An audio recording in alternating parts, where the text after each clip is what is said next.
It took me over 10 years to learn everything I'm about to tell you. I've been working in digital advertising for over 10 years and I've spent over $150 million in advertising. I have no idea how long this video is going to end up being, but make sure you bookmark it so you don't lose it. This very well could be the highest value video that I ever make. I'm going to be firing off advertising cheat codes really pretty quickly, so make sure you follow along. And again, bookmark this because you do not want to lose this video. Here we go. Static ads still work on Facebook. Twitter ads are largely a waste of time. If you're promoting a localized service like house cleaning or landscaping, make sure you're running on Google search. Also, if you're running on more than one platform, make sure you understand attribution, first touch versus last touch. Server-to-server user tracking is the future and pixels will be dead soon. If you don't know how to use a basic pivot table or put one together, you probably shouldn't be running ads. Learn the basics of Excel and Google Sheets.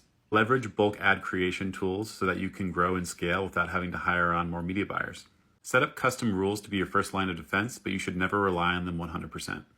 Always check your work. Always question what a platform rep is telling you because ultimately they're being compensated to get you to spend more on their platform. Also, at the end of the day, you likely have more experience buying media than they do. To understand what you have to spend per day on a given platform, on a given ad set, you have to know your CPA. Cost per action, or cost per sale, or cost per install. To calculate your minimum daily spend, multiply your CPA times 7.14. Your ad set has to hit a minimum of 50 conversions per week for you to get out of the learning phase. Plan for the holiday season or seasonal promotions 3 months in advance. Black Friday and Cyber Monday is the most competitive time of the year, but it's also the season where you're going to get the highest engagement and probably the most sales. If you don't have a competitive offer during this time, don't run ads during Black Friday, Cyber Monday. Spy on your competitors to see what they're running before you go into a creative brainstorm. Use the Facebook ads library and the TikTok Creative Center. Those are both free resources where you can see any competitor and what they're running on ads. Or if you want to level up, you can use a service like foreplay.co. Q5 is the period between December 26th and the first or second week in January. This is when it's the cheapest time of the year to run advertising and you can make a lot of money if you have a relevant product or service. The two most important pieces of any campaign are your pixel or your data pipeline and your creative. Enroll in the Fox program through Meta in order to have less ads disapproved. All the best ads solve a basic human need. The need for food, the need for joy, the need for shelter, the need for clothing, the need for laughter. Solve any of these basic human needs and your ads will shine. Go broad with your ad sets and remove all of your targeting and allow your creative and your Facebook pixel to work together to find the right users for you. Don't overcomplicate it. Use humor in your ads and they'll perform better. Before and afters are allowed, they just have to be done the right way. If you're running ads, you should be able to manage and check everything from your mobile phone. If you need to be chained to your desk in order for you to manage your media is going to fail you. The secret to scaling is automation. Ads never sleep. People love free stuff. Include that in your offer and your ads will do better. Ads that have a lot of comments do way better. Leverage scarcity in your ads. Limited time, limited quantity. Never trust the results you're seeing in Facebook as being 100% accurate. Always have a third-party report that you can double check everything against. Keep some kind of running document where you save any ad creatives that inspire you or that you want to try out. I use Google Sheets and a third-party service called foreplay.co. Paid social ads work best in tandem with a very integrated organic team. So stop firing your organic teams. Beware of advertising gurus that show you screenshots of insane ROAS. ROAS is not everything, and it can actually be pretty misleading. Build your own army of freelance UGC creators and make sure they are diverse. You'll save a ton of money with resourcing your ad creatives and not have to pay influencers their insane fees. Use AI to help you brainstorm your copy, but always make sure to tweak it and make it your own. AI-generated copy is very easy to detect and people can tell the difference. Don't get caught up in protecting your brand when you're using influencers. Allow them to do what they do best. They create on these platforms all day, every day. Let them do what they do best. You are not your target audience. Always remember that. Don't let your personal bias get in the way and test ad creatives that you wouldn't click on. If you're feeling a mental block, try moving your body. Search for your competitors on Google and then read their reviews. Find problems that their consumers are addressing and then answer those problems within your ads.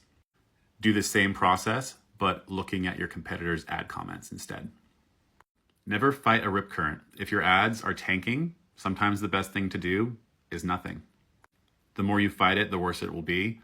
Sometimes you just need to pause and wait and try again when everything settles. Swim parallel to the current instead of against it and live to make ads another day. AI is not replacing media buyers or advertisers. If anything, it's enabling them to do significantly more. That being said, if you're a media buyer and you're not leveraging AI, you will likely get left behind. Stop using traffic campaigns. Use the sales objective. Give as much value as you can away for free. Educational ads are the hot new trend in 2024. Always be offering value. Your ads can be hideous and still work. I literally took a picture of trash in my kitchen and spent hundreds of thousands of dollars against it. Profitably. There is no one-size-fits-all approach to every business. Everyone should be testing everything for themselves. Prove your idea wrong. If you're okay losing money in order to learn faster, you will move light years ahead of your competition. Just make sure you learn something. Fill your social media feeds with people in your niche that are smarter than you. Control your consumption habits in order to level up faster. Start using ChatGPT to answer your questions instead of Google. You'll get to the answers much faster and usually have a better response. Align your ads with controversy in order to hack engagement. Again, more comments is better. Include things like typos, sexual innuendos, weird props, make some outrageous claim, show your feet. Anything that encourages people to comment or argue with each other in the comments. Think about launching an ad set as if you were a plane taking off. The first 10,000 feet are going to be filled with lots of turbulence until you hit that cruising altitude. You're never going to hit cruising altitude on your ad sets unless your budgets are high enough. Almost every piece of the advertising process can be systemized and automated to a certain degree. Kitchen.io is the best tool to build ad systems at scale. Google Trends is an excellent place for brainstorming.